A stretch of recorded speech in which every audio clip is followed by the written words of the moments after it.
ప్రేమ అందుకోనివాడు ఎప్పుడు ప్రేమించలేడమ్మా. ఎవరిని గమనించండి దయచేసి.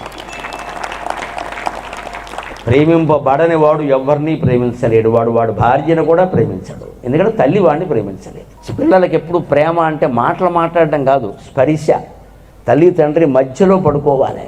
35 సినిమా వచ్చింది, గొప్ప సినిమా వచ్చిన 35 చూడండి. వాడు ఒక రాత్రి తల్లి తండ్రి ఇలా పడుకుని ఉంటారు, భార్య భర్త ఛాతీ మీద చెయ్యేసి పడుకుని ఉంటుంది. ఇప్పుడు ఆ పక్క గదిలో ఉన్నవాడు ఏదో భయం వేసి బాధ కలిగి వచ్చి ఇద్దరిని ఇలా జరిపి పక్కలో దూరిపోతాడమ్మా. That's what a child wants. That's what a child wants. పిల్లాడు కోరుకునేది అది. తల్లిదండ్రి ఇలా పడుకున్నారు, అమ్మ నాన్న ఛాతీ మీద చేసి నేను వెళ్ళొచ్చా వెళ్ళకూడదా అని వాడికి అనిపించలే. మా అమ్మ నాకు కావాలి, మా నాన్న నాకు కావాలి, ఏమనుకోరు అని వచ్చి ఇద్దరు కాళ్ళు ఇలా పక్క మధ్యలో దూరిపోయాడు వాడు. అది భారతీయ సంతతి, అది భారతీయ సంతతి. వాళ్ళకి ఆ అవకాశం ఇవ్వాలి.